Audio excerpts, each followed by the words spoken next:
Valéria Poçamay, que prazer, diretamente das areias de Copacabana, é isso? É Copacabana ou Ipanema? Copacabana, tudo bem, gente? Boa noite a todos que estão conosco. Vou pedir desculpas porque eu tô com um delayzinho em relação a vocês. E vocês vão perceber que tem muito som ambiente, tá? Porque realmente estamos aqui, ó, Avenida Princesa Isabel, né? Onde o Grêmio está, o Grêmio vai se hospedar, porque o Grêmio está a caminho do aeroporto do Galeão em direção aqui a Copacabana. E vou caminhar rapidamente aqui para dar um visual também para vocês. Olha, eu nunca pensei que eu diria isso, tá? Mas eu estou passando frio no Rio de Janeiro, tem vento, a temperatura caiu bastante no início, quando eu cheguei aqui no início da tarde, fazia 27 graus, agora essa temperatura caiu muito, 21 graus, ó, e vou mostrar para vocês, em seguidinha, como é que tá a praia, tá? Ó, ali no fundo é a orla, então, de Copacabana, a gente tem um visual um pouco mais distante, mas o pessoal já está curtindo muito, tem muito movimento, e até porque é um final de semana bem movimentado em termos de futebol aqui no Rio de Janeiro, porque nós teremos nada mais, nada menos que um Fla-Flu, portanto, verdade, no domingo, no Maracanã. Mas em seguida tem a chegada da delegação do Grêmio, que está nesse deslocamento agora vindo do Galeão em direção aqui a Copacabana, onde vai ficar hospedado aqui no Hilton. E por uma determinação do hotel, a gente não tem acesso à parte interna. Então, estamos aqui do lado de fora aguardando a chegada do Grêmio. Mas é um Grêmio, amigos, que chega com reforços importantes para esse jogo contra o Vasco da Gama.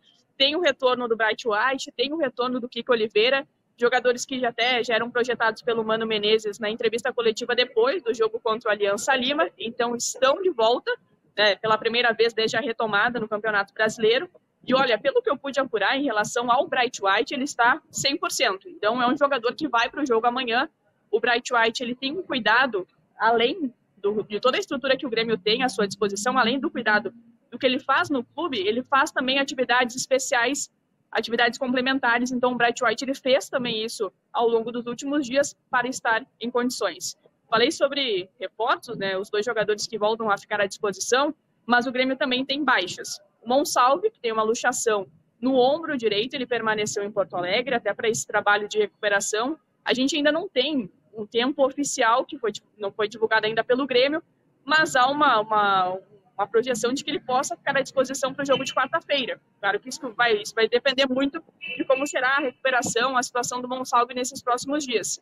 E, além disso, nem o Lucas Esteves e nem o Amuso foram relacionados. A informação inicial que eu tenho é por conta de uma preservação dos dois jogadores. Mas claro que isso a gente vai também apurar, estou apurando mais detalhes, mas os dois atletas que ficaram de fora desta viagem aqui para o Rio de Janeiro. Olha, Valéria, me surpreende, e imagino que te surpreendeu também, o Lucas Esteves ser preservado nessa versão oficial. Porque ele não jogou a última partida. Ele jogou a penúltima partida, o jogo contra o Cruzeiro, que o Marlon não tinha condições. Eu até achei, hein, Valéria, já perguntando para ti sobre o time, eu até achei, a gente discutiu bastante isso, que daqui a pouco o Mano deu indícios de que ele vai mexer no time, né, para enfim, jogar um pouco melhor do que vem jogando.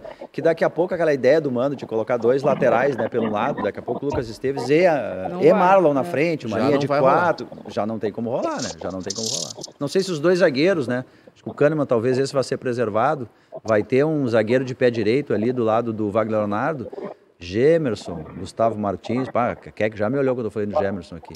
Mas o time, Valéria...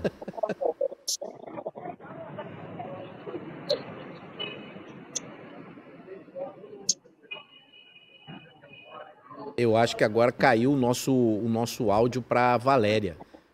Acho que caiu. Está nos ouvindo, Valéria Poçamay? Sim, agora sim, tô tentando acompanhar, porque até enfim, o ambiente aqui ele atrapalha um pouquinho, mas em relação às mudanças do time que vocês estavam comentando. Isso, time. O Lucas Esteves, ele é um pouco, assim, a gente está tentando apurar mais informações, porque o relato inicial é esse, de uma preservação. Só que o Lucas jogou contra o Cruzeiro porque naquele momento, né, o Marlon ele não tinha condições, porque o Cruzeiro era o seu ex-clube, o Grêmio teria que pagar uma multa de R$1,5 milhão, então ele jogou naquela partida. Sobre as mudanças, e até vou colocar isso para vocês discutirem também, o Mano Menezes falou sobre a possibilidade do Grêmio atuar com 2 linhas de 4 e 2 atacantes mais avançados era uma solução que ele poderia usar nos próximos jogos. Ele falou isso depois da partida contra o Aliança Lima. Bom, e assim, ele até comentou que isso foi testado antes do jogo contra o Cruzeiro, quando o Grêmio, naquela oportunidade, ele não tinha o Bright White. Então, é uma possibilidade, até porque o Mano falou sobre a questão do meio-campo do Grêmio, que falta ali um meio-campista construtor, que ele possa fazer esse papel mesmo de criação, porque nesse momento os 2 jogadores que o Grêmio tem no elenco, com essas características, não estão correspondendo ao que o Mano esperava.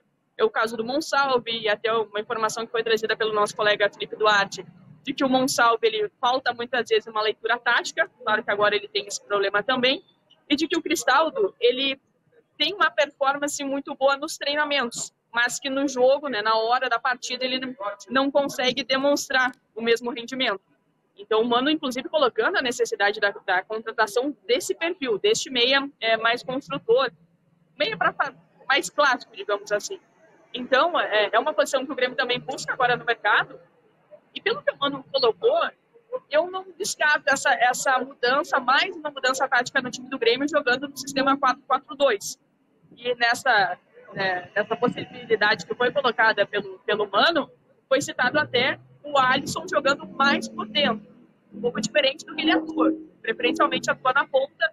O Alisson já fez isso em algumas raras oportunidades na base, eu busquei algumas informações sobre isso, e seria uma alternativa. Então, a gente poderia projetar, por exemplo, essa segunda linha com Dodi e Vila Sante, o Edenilson talvez aberto pelo lado direito, do lado esquerdo ou o Alex Santana ou então o Kiki Oliveira, e na frente desses 2 atacantes mais avançados, o Bright White ao lado do Alisson. É uma possibilidade.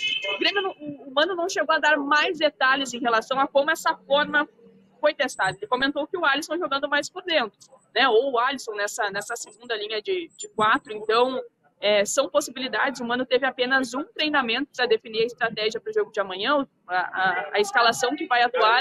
E claro que a gente também está buscando mais informações aí em relação a isso, né? E ali em termos do sistema defensivo, o Grêmio pode ter o Volpi normalmente ali no gol, né? Se fala muito das críticas em relação ao Volpi, da possibilidade de troca em relação ao Granda a atuar. Eu, sinceramente, não tenho essa informação. Então, projeto com o Volpi no gol, na lateral direita o Igor Serrote ou então o Gustavo Martins. A dupla de zaga, Wagner Leonardo e Kahneman. Até chegou a cogitar a possibilidade do Kahneman ser preservado por conta da sequência de jogos. O Kahneman está com a delegação, chega inclusive na sequência por aqui. E do lado esquerdo, o Marlon atuando, e depois a sequência da linha de quatro meio-campistas, quatro volantes, como a gente pode colocar, e os 2 atacantes mais avançados. Valéria, eu queria até colocar o Diogo nessa pergunta que eu vou fazer e você nos ajuda daí que você deve ter mais alguma informação. A questão é a seguinte, eu não gosto muito de entrar em questões táticas porque o técnico de futebol ele sabe mais que a gente, o ex-jogador ele enxerga coisas que a gente não enxerga, a gente enxerga as coisas de comunicação e as coisas mais claras a gente também enxerga, ok. Mas vamos lá, o Vasco é treinado por quem?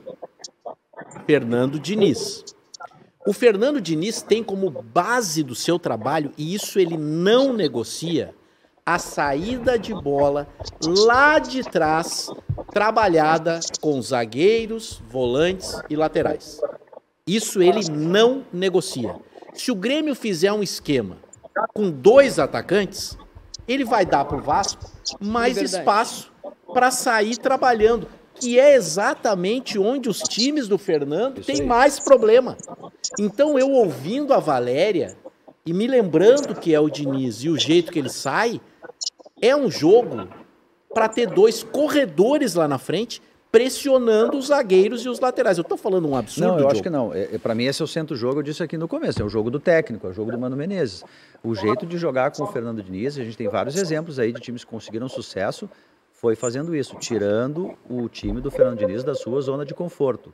Ainda mais ainda, o Vasco com menos qualidade, jogando em casa, uma pressão terrível, né?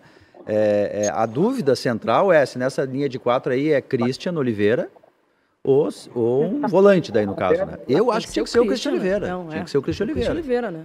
Pode ser o Edenilson lá do lado, tá bem? Estou pensando aqui pragmaticamente como com a ideia do Mano. O Edenilson lá do lado, 2 volantes, e o Kiki Oliveira. E o Bright White na frente e o Alisson. Tomara que o Alisson não seja penalizado, né? Porque o Alisson, ele antes da parada, era o cara que podia sair se chegasse o Alex Oliveira. Não. Aí agora ele já é o cara para resolver tudo, né? Agora ele é o jogador mais importante. Ele é Joga nele a bola. É o ponteiro, é o cara Não, pra mas ele não dentro, pode sair do time, né? Deus do livre. Hein, Valéria, claro que não. essa possibilidade, então, de 2 linhas de 4, ela vai tirar obrigatoriamente um atacante ou não? Olha, Marco, é uma boa questão. Ela pode tirar. É que, assim, o sistema defensivo pelos lados do campo, assim, isso foi colocado pelo Mano também na última entrevista, né? Que acabou sofrendo no jogo contra o Aliança Lima. E o Vasco, ele também tem esses tem 2 jogadores pontas que são bem velozes, né? O Ryan e também o Nuno Moreira, que foi contratado nessa temporada e que vem se destacando.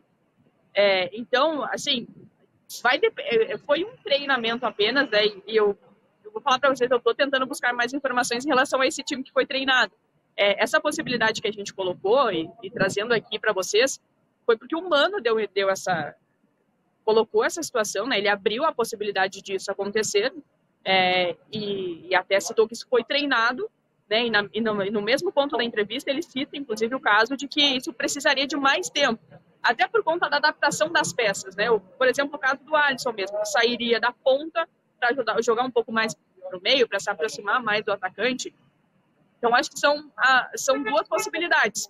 Agora, o Mano também saudou muito a volta do Kik, né? Jogadores importantes, ele falou do Bright White, então, daqui um pouco pode ser o Kik de uma ponta, né, pelo lado esquerdo, o Edenilson jogando pelo lado direito, e aí, nesse sentido, os 2 atacantes mais avançados, Bright White e o Alisson, e aí a dupla de volantes ali com o Dodi e Vila Sante. Então, também é uma possibilidade.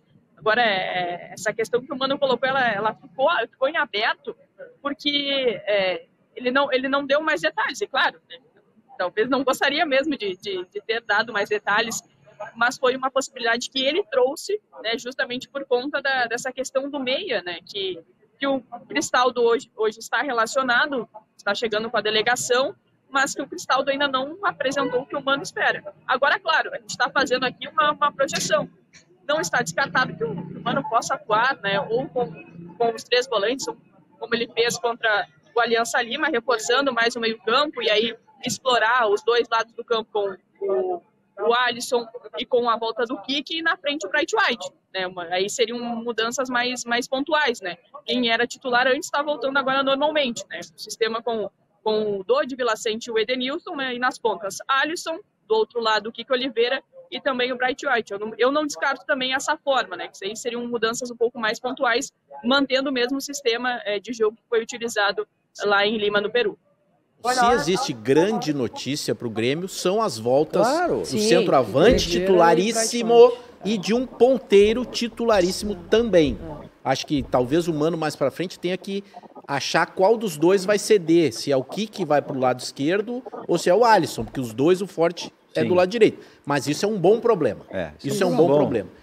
O que também é uma boa solução e não um bom problema é que tem vídeo da audiência, a gente vai rodar o vídeo porque é de gremista e depois vamos dar tchau para Valéria, que ela ainda precisa circular pelas ruas de Copacabana e depois ainda fazer o show dos esportes. Vídeo da audiência. Boa noite, galera, sem filtro. Um abraço pro Marco, pro Diogo, pro sofrido do Vini e pra Grêmio-Stona Keck. O Grêmio tá numa fase muito horrível. E o Marcelo vai ter muito trabalho no ano que vem. Vai ter que contratar muita gente para poder arrumar. Vai ter que organizar o time, organizar o clube e a instituição. Porque senão a gente vai ficar mais um ano capengando. Michel aqui em Porto Alegre. Um abraço a vocês. Grande Michael. Grande Michael. De moto. É isso aí. Parou para dar.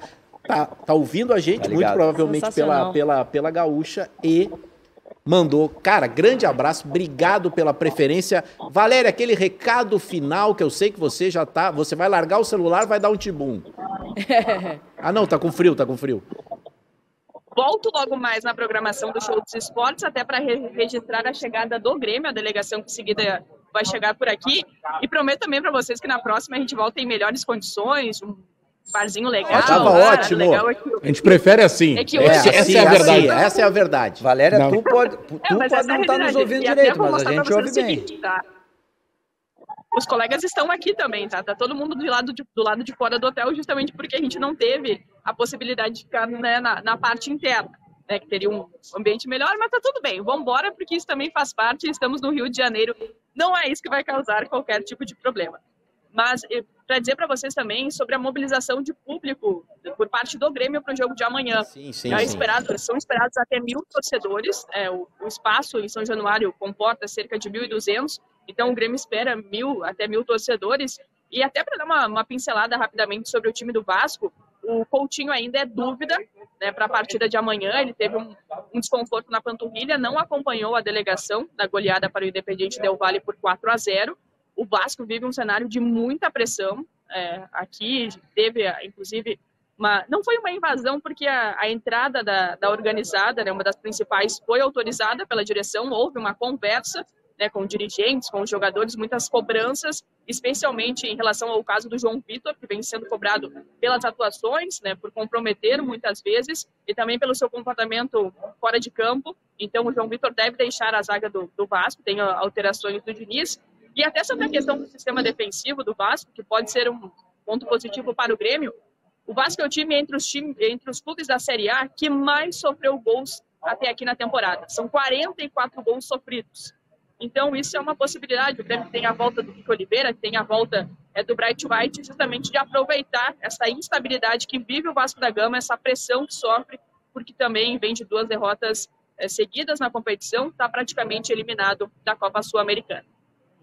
Grande Valéria Poçamay, que amanhã estará na transmissão da Rádio Gaúcha a partir o jogo 5h30 da tarde, mas tem o pré-jornada, depois tem a jornada. Então amanhã a Valéria, lá do gramado histórico de São Januário, onde Getúlio Vargas discursou. São Januário, que foi sede da Copa de 1950. Bairro Imperial. São Januário ali, do lado da barreira do Vasco, fortes emoções. Mas é São Januário esse lugar histórico. Vai ter que se preparar. Não sei se a Valéria vai tomar um chopito no jogo. Ela tá pertinho da Pedra do Leme ali, né? Vai ter um pagodinho hoje, Valéria? Não, melhor não. Amanhã tem essa transmissão importante. Não faça isso, Valéria. Não, e a cobertura de crise, ela é sempre muito... que vai que depois tem que ficar... Já tá querendo mas é verdade. A cobertura de crise, ela é diferente. Valéria vai me trazer 3 pontos no chat aqui, eu não sei quem é que falou, mas que é o seguinte, o técnico que perder vai ser demitido. Acho que é um certo exagero. Eu acho que um certo exagero. Quarta-feira, de repente. Mas enfim. Valéria, muito obrigado. Bom trabalho, porque o Grêmio ainda vai chegar. E amanhã, show de bola. Obrigado.